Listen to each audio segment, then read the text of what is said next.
People in our own backyards are hurting. There are insecurities around food, economics, mental health, access to justice, healthcare, and our society continues to become more divisive. But there is hope. Right here in Chicagoland, there are people and organizations who are on the front lines, working to bring about positive and transformative change. Each week, we're going to meet some of these agents of change and examine how they are spurring innovative ideas and finding solutions to push our society forward in a more just direction. I'm Sufyan Sohel, and this is Change Agents. On June 24th, 2022, the Supreme Court ruled in Dobbs versus Jackson Women's Health Organization that the United States Constitution does not guarantee the right to abortion, which overturned two landmark Supreme Court decisions and nearly a half-century of legal precedent. Following the Dobbs decision, many laws severely restricting or outright banning abortion have taken effect. At least 13 states had trigger bans in place, which made abortion illegal immediately upon the reversal of Roe v. Wade or shortly thereafter. In a few instances, even traveling to a different state to obtain an abortion is now a crime. There is a bit of light. Several states, including Illinois, have passed legislation to protect access to abortion. But the truth remains that the right to an abortion is now dictated by geography. 3 months after Dobbs, the medley of state-level abortion laws and regulations has created an uncertain policy environment that is sure to have dire health, legal, and political consequences. To help us understand what all of this means, I am pleased to introduce our first guest tonight, Ed Yanka, Director of Communications and Policy at the ACLU of Illinois. Ed, thank you so much for joining us today. Thank you, Sufyan. It's great to be with you. Thank you. Pleasure is all mine. So Ed, here we are, two men talking about reproductive rights. Isn't that what the problem is, that for so long, these sorts of laws and policies have been dictated by those not directly affected by them? I think it's that, and certainly it is that we have elected people who weren't directly affected by the policies. They've been making those policies, and often without consideration for the people who were directly affected, the people who were experiencing unwanted pregnancies, unintended pregnancies, and needed help. But there's another element of this, I think, which is for too long we didn't talk about abortion. Abortion is healthcare. Abortion is part of reproductive health care, and it needs to be discussed in that way. You know, I think one of the things, if there's a light that's come out of Dobbs, is that people have come forward to talk about their experiences, to normalize that, as opposed to make it somehow seem as though it's dirty or awful or needs to be put to a side. It is fundamental health care, which people in this country need. And we have not limited that health care in any other way or outlawed any other procedures except for those around abortion care and around reproductive health care. That's got to stop. Thank you for sharing that, but why is that? Why is it not considered a part of healthcare? Because we've always made it the other, Okay. right? Even, and let me just say, you know, you talked about the law that Illinois passed, the Reproductive Health Act. When we were in Springfield debating the Reproductive Health Act and working in those last hours to get that passed 3 years ago, you would literally have legislators who would stand up and who would talk about doctors or abortion providers.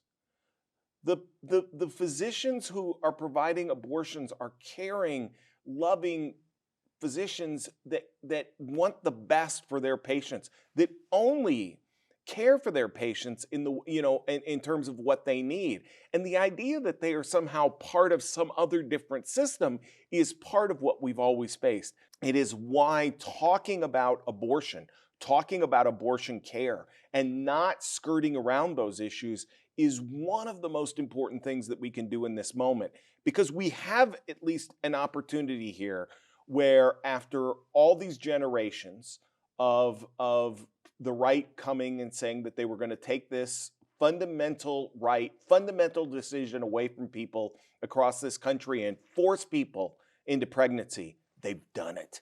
And now that gives us an opportunity not just to reverse that, but to have a real discussion about reproductive health care in the country. Why do you think people are afraid to have this discussion? Oh, I suppose it has something to do with the fact that it's related to sex, right? That it's related to pregnancy and birth, and all of those things are uncomfortable, mainly for men like us, right? I Sure. mean, if we're going to be honest about it.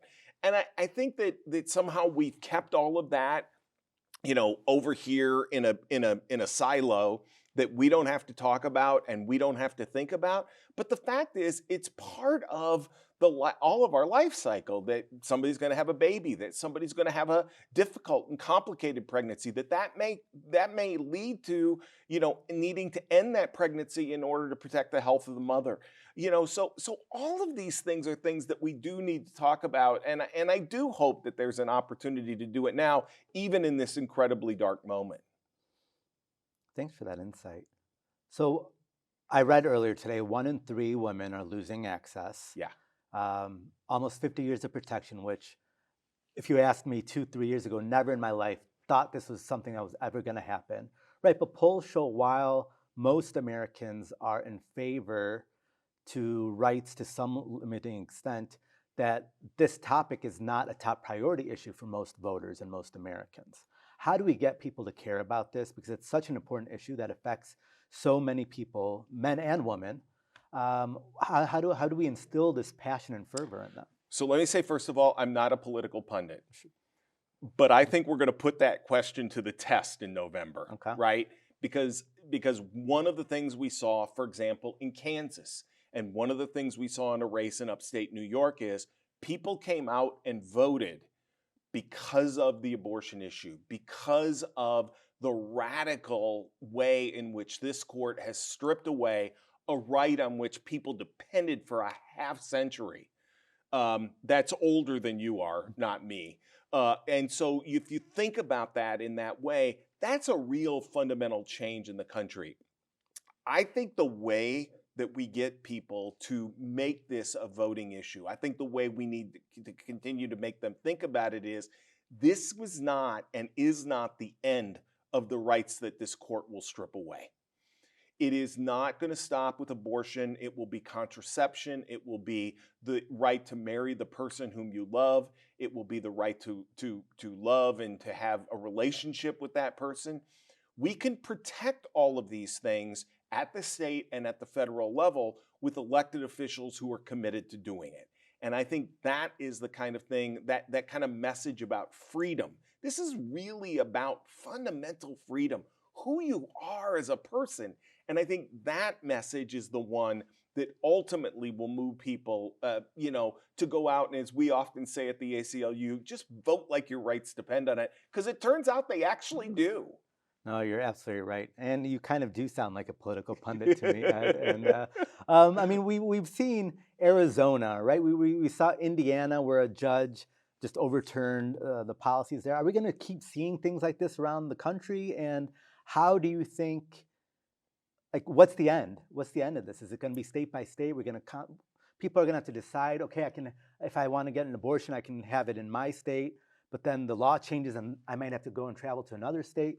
Like, what's happening here? So first of all, we're in the deep end of the pool still, and we don't know, right? Yep. The Supreme Court, 6 votes in the Supreme Court have sent us off into this place where we don't know. If you live in Shreveport, Louisiana today, and you need abortion care, your closest place to get it is in the state of Illinois. Jeez. Shreveport, Louisiana is a long way away. A long way away. So that's one thing, and it's going to be a state by state battle.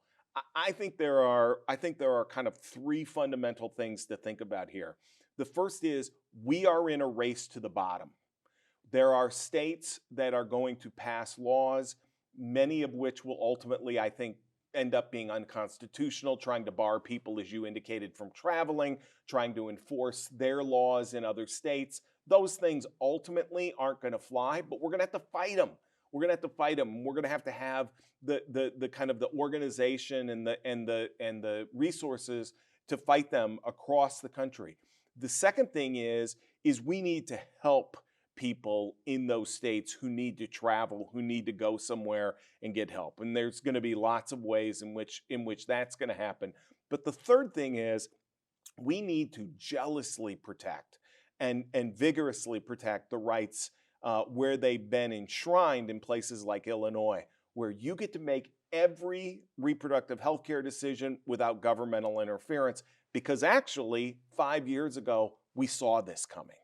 And I think that it's just that kind of both recognition and protection at the state level while we're working to change it at the federal level and in other states that is going to be the kinds of things we need. And thank you to you and your colleagues at the ACLU for fighting for that. I tell you what, it is a broader thing, even than beyond the ACLU, a coalition of people who came together, who recognized we needed to enshrine this as a right.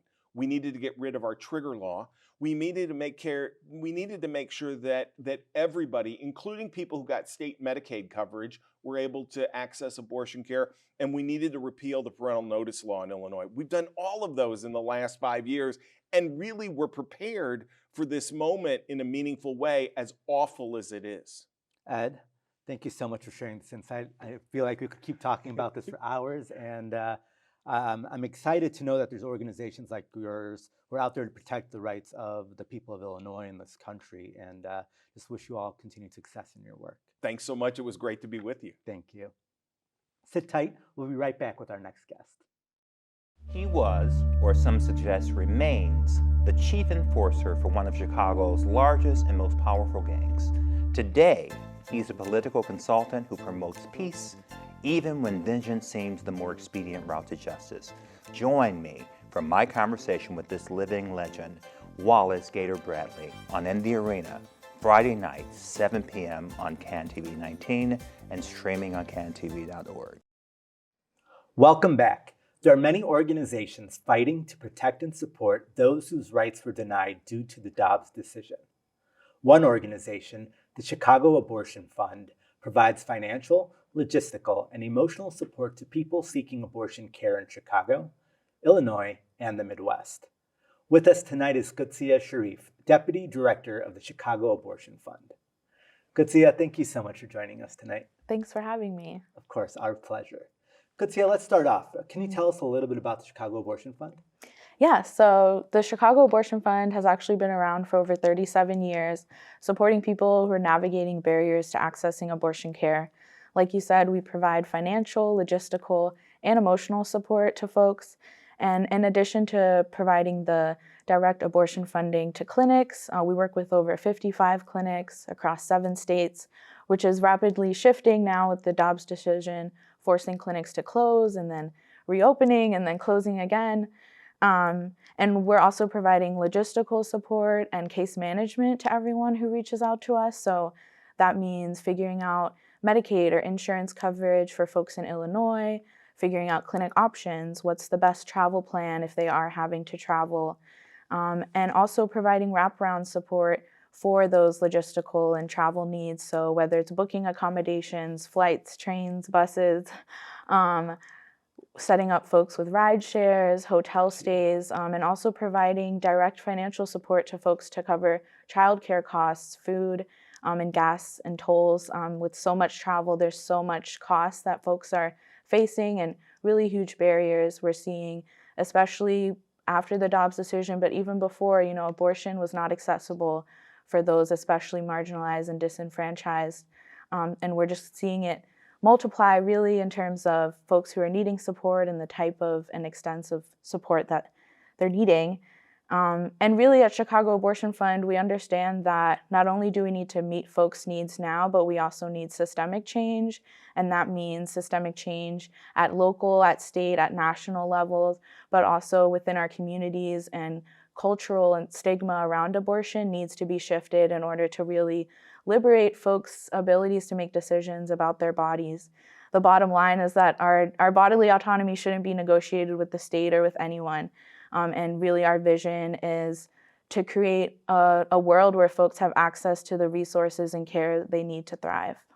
Thank you. And you gave me a lot of great gems now, and I have lots of questions for you. Yeah. We're going to go back to something you mentioned earlier on of the different types of care you're providing to people who contact you. What does that look like? Someone calls your office. I was on your website earlier, and you have a hotline that people can call, and you promise 2 days you're going to get back to them depending on urgency and all that. So someone calls.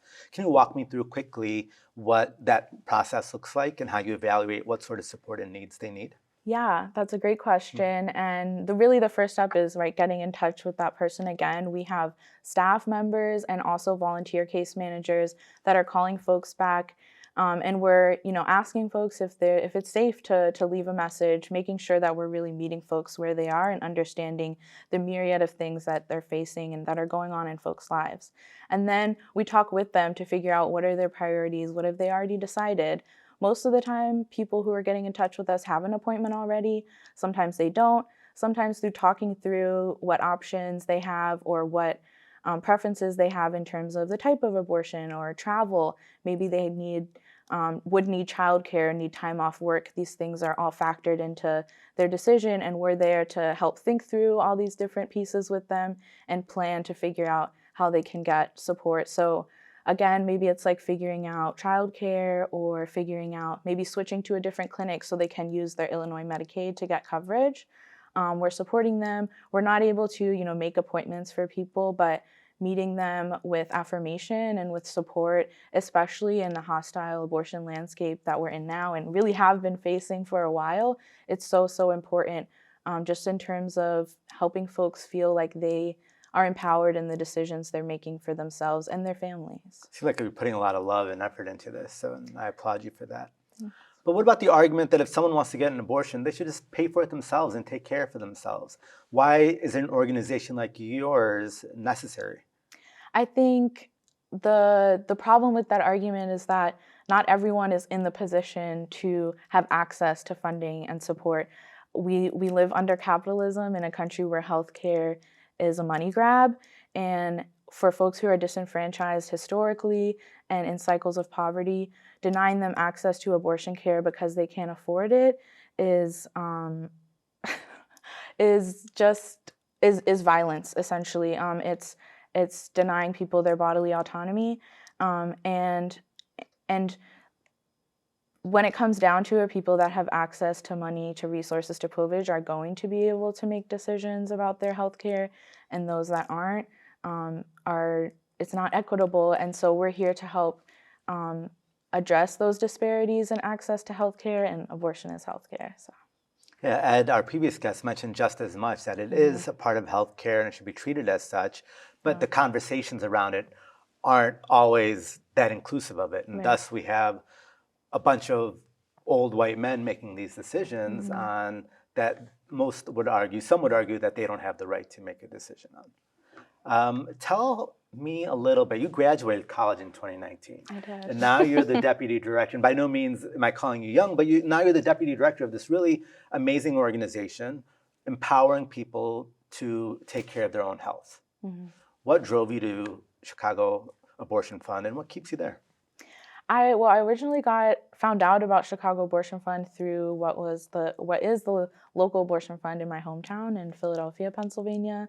And I kind of happened into abortion fund land through a summer internship, and really through getting introduced to the reproductive justice framework, which was coined by Black women, people of African descent in Chicago in 1994 to really to highlight the ways that mainstream pro-choice and white feminism narratives and movement around abortion were not highlighting the truly intersectional needs that folks need in order to address all of their reproductive needs and care. And so through learning about reproductive justice, that really opened up to me that this was really something that I cared about and really spoke to me personally. And I wanted to connect with my local fund in Chicago, having moved here, because I know that the local and regional expertise that abortion funds hold is so, so important. Oftentimes when we get pulled into national organizations and movements, we lose the expertise of communities to meet their own needs. And abortion funds look to a mutual aid model to think about how we can meet the needs of our communities in a for us, by us way that isn't based on a charity model. So all of that together really drew me to Chicago Abortion Fund, and I've been really proud to be able to be a part of the growth and scaling of the organization to support so many people, and really proud to be a part of the national network of abortion funds as leaders in the movement for reproductive justice, for abortion access, and continue to push the envelope on like the mainstream pro-choice movement and really uplift those that are most marginalized and really need to be driving the movement. I love that, and I owe kudos to you for being so passionate and committed to this work. You talked about growth of Chicago Abortion Fund. Earlier, when we were in the back room, we were talking how it started just you as part-time and the executive director, and now you're a team of over 20. 12? 20? Yeah, we have 12 staff, but we also have a large network of volunteer case managers that really carry a huge load in terms of supporting folks too. Wonderful. So if I or someone else wanted to come volunteer with you, is there opportunities for me to do so? There definitely are, maybe not right in this moment. We are still a small organization, but really looking to stick in our values in terms of how we show up for people. So we're not interested in being rushed so that someone can volunteer to support someone. So if you put in an application to apply, like, we will get back to you. But we're really expanding working on a long-term sustainable plan for volunteers and supporting people. So we have a biannual, so like twice a year, onboarding of volunteer case managers. So if folks are interested in really committing to supporting folks and essentially acting as an abortion doula and case manager for someone, that's a great opportunity. But also just getting involved in your community through hosting a house party, which is a really loose term, just any way to bring together people. I love parties, right? So to talk about abortion access and talk about abortion funds and why it's important to support those. So we have like a house party toolkit that makes it really easy to create an event, whatever it looks like for you and your community. And we've also have a rapid response list. So folks who want to sign up to be on our like rapid response list, that means when we have things to quick turnaround, maybe it's like advocating around a local bill, you'll get pings about that, and we wouldn't spam you or anything. But yeah. No, I bet there's so much interest in people wanting to support these, right? And then I see in my experience in social justice work, when something bad happens, unfortunately, that's what energizes people to give money or protest or support or do whatever. And while money flows in, the work is also expands where you need the right people and the right things to do the work efficiently and effectively. So great work on that. And I'll be throwing a house party soon. Thank you. But let's go talking about the importance of talking about the issue. Why is that important? I think it's so important to talk about abortion because it's so stigmatized, because it's siloed, and people don't, at least most people do recognize that abortion is healthcare. Most people do support folks' ability and right to choose about abortion, but there's so much stigma and misinformation. We're met with crisis pregnancy centers or fake clinics that spew misinformation and really cause harm to people in terms of directing them away from real clinics and proper medical information. And we talk a lot about stigma busting at Chicago Abortion Fund because culture shifting work is essential to that long-term systemic change and like the liberatory future that we're visioning. So talking about abortion, for folks who've had abortions, when you feel safe, when you can, talking about your abortion experiences in order to normalize it, to normalize abortion. Abortion is okay. Abortion is sacred, and abortion has literally existed for as long as humans have, and it will continue to. So I think talking about it in our communities and talking about why we support it is like the key. Whether we have legislation or not, if we're not talking about abortion, it'll continue to be stigmatized, and people won't feel safe to access care that's their right. Yeah. Thank you. And we're about to wrap up, but how important is voting in our upcoming election? Voting is important, and you can do other things as well that are important. Thank you. Thank you, Kutsia. And thank you to Ed for speaking their truths and sharing about the tireless work of both the ACLU of Illinois and the Chicago Abortion Fund. We'll be right back with this week's Change in Action.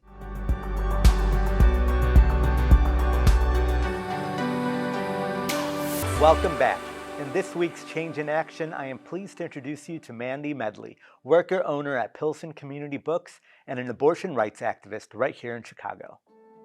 A good bookstore is a place where people feel comfortable to meet, to exchange ideas, and give folks who want to fight for a better world a place to do so and a platform. My name is Mandy Medley, and we're in Pilsen Community Books, which is a bookstore and worker cooperative here in the beloved Pilsen neighborhood of Chicago. I organize with Chicago for Abortion Rights and the Chicago Democratic Socialists of America Socialist Feminist Working Group, largely around abortion rights. With the Chicago Democratic Socialists of America, our team of really great fundraisers, we raised over $30,000 to give to Chicago Abortion Funds so they can continue their work of making sure that abortion care is accessible, not just for folks in the Midwest, but increasingly all over the country.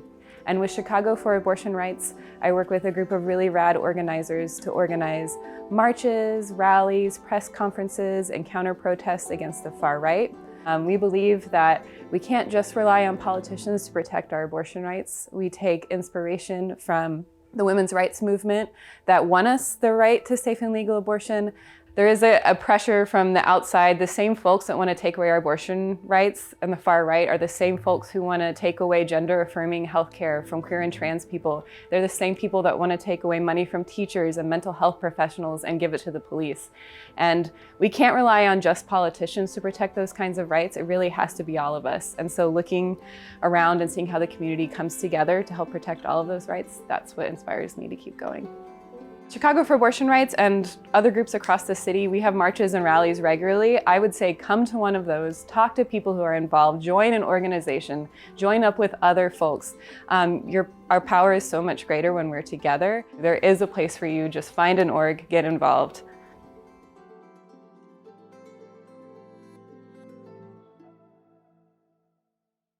Thank you, Mandy, for living your truth and for pouring your heart and your energy into a cause you believe in. There are laws and policies in place that can affect those around us in ways that we may not realize. With the Supreme Court Dobbs decision, the lives of many individuals, especially females, were immediately impacted and the rights they thought that they had were stripped away from them. We each have the power to be a voice for those affected and to stand up and advocate for the rights of our most vulnerable. With Election Day just around the corner, I remind us all that we have the ability to bring change to our communities with our voices and our votes. We can all be change agents. Let us all be change agents. I look forward to seeing you all next week.